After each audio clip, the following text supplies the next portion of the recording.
18 বছরের মেয়ের 1 million fashion সাম্রাজ্য রাতারাতি ভেঙে পড়ল। চমকে দেওয়ার মতো সত্য। সবাইকে স্বাগতম বিজনেস ব্রেকডাউনে। এখানে আমরা স্টার্টআপের উত্থান, পতন এবং সেখান থেকে পাওয়া কঠিন শিক্ষাগুলো বিশ্লেষণ করি। আজ আমরা আলোচনা করব 99 ড্রেসেস নামের একটি অ্যাপ নিয়ে, যেটি একসময় নারীদের পোশাক ব্যবহারের ধরন বদলে দেওয়ার স্বপ্ন দেখেছিল। 2010 সালে অস্ট্রেলিয়ার 18 বছর বয়সী এক তরুণী নিকি ডার্কিন এই অ্যাপ তৈরি করেন। তার আইডিয়া ছিল খুব সহজ কিন্তু শক্তিশালী।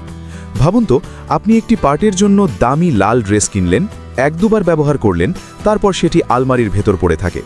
নিকি দেখলেন পৃথিবীর অসংখ্য নারী একই সমস্যার মুখোমুখি। তার মাথায় প্রশ্ন এলো, যদি এই আলমারিগুলো একে অন্যের সাথে যুক্ত করা যায়, মানুষ নিজের পোশাক আপলোড করবে আর অন্যের পোশাকের সাথে বদল করবে।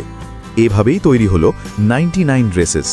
এখানে ব্যবহারকারীরা নিজের পোশাক আপলোড করত এবং বদলে পেত ভার্চুয়াল মুদ্রা, যার নাম ছিল বাটনস।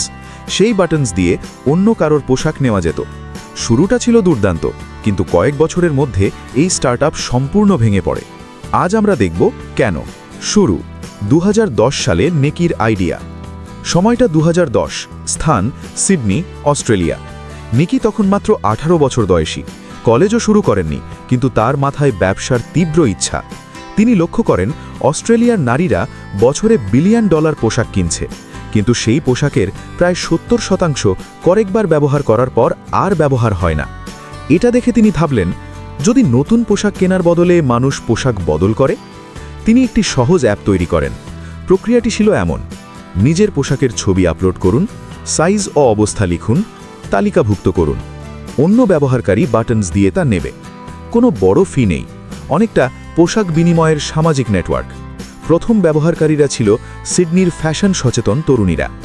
একজন ব্যবহারকারী লিখেছিলেন, আমি আমার পুরনো গুচি ড্রেস দিয়ে নতুন স্যাস অ্যান্ড বাইট পেয়েছি, মনে হয়েছিল যেন ক্রিসমাস।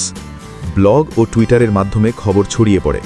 মাত্র কয়েক মাসেই শত শত ব্যবহারকারী পোশাক বিনিময় করতে শুরু করে। মিডিয়া এটিকে বলেছিল ড্রেসের ইবে।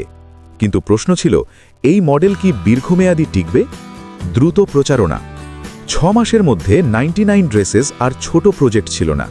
হাজার হাজার ব্যবহারকারী যোগ দিল। অস্ট্রেলিয়ার বড় মিডিয়াও এই স্টার্টআপ নিয়ে লিখতে শুরু করল। এরপর নিকি বড় সিদ্ধান্ত নিলেন। তিনি যুক্তরাষ্ট্রে যাওয়ার পরিকল্পনা করলেন। তিনি আবেদন করলেন ওয়াই কম্বিনেটরে, যেখান থেকে এয়ারবিএনবি এবং ড্রপবক্স তৈরি হয়েছিল। 2011 সালে তিনি সেখানে নির্বাচিত হন। ওয়াই কম্বিনেটর তাকে প্রায় $1,50,000 বিনিয়োগ দেয় এবং সিলিকন ভ্যালির বড় নেটওয়ার্কের সাথে পরিচয় করিয়ে দেয়। এরপর অ্যাপটি আমেরিকায় চালু হয়। নিউ ইয়র্ক এবং লস অ্যাঞ্জেলেসের ফ্যাশন প্রেমীরা দ্রুত এতে যোগ দেয়। ব্যবহারকারী সংখ্যা 10,000 ছাড়িয়ে যায়। সবকিছু যেন স্বপ্নের মতো লাগছিল, কিন্তু ভেতরে ভেতরে সমস্যা তৈরি হচ্ছিল। লুকানো সমস্যা। বাইরে থেকে 99 ড্রেসেস সফল মনে হলেও ভেতরে ছিল বিশৃঙ্খলা। নিকি পরে স্বীকার করেন, আমি কোড করতে পারতাম না, আমি জানতাম কি চাই, কিন্তু নিজে বানাতে পারতাম না। ফলাফল, অ্যাপে প্রচুর সমস্যা দেখা দিতে শুরু করে।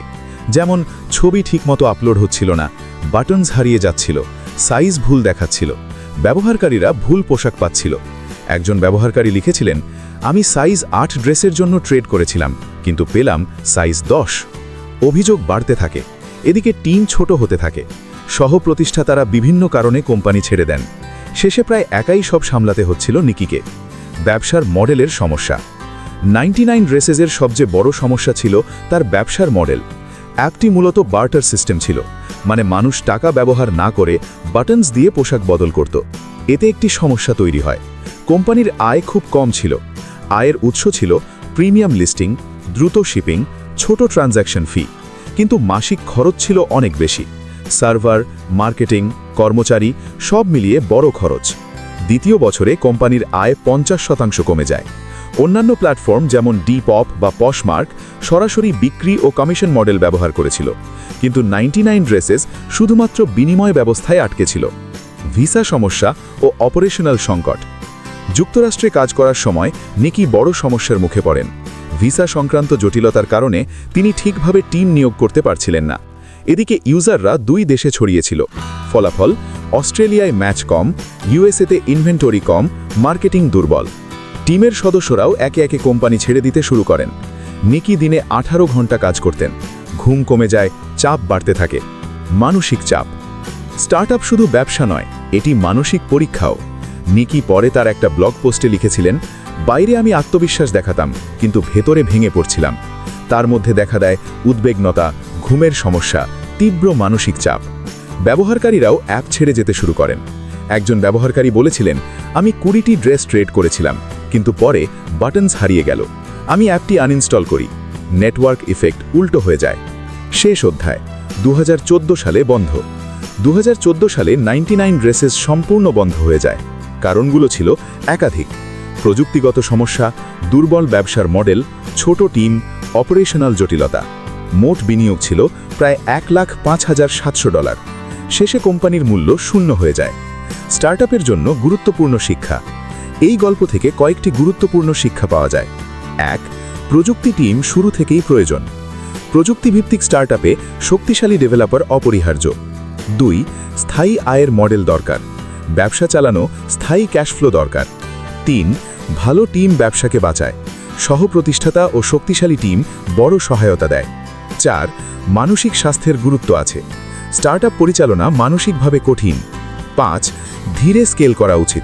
একটি বাজারে সফল হওয়ার পর অন্য বাজারে যাওয়া নিরাপদ।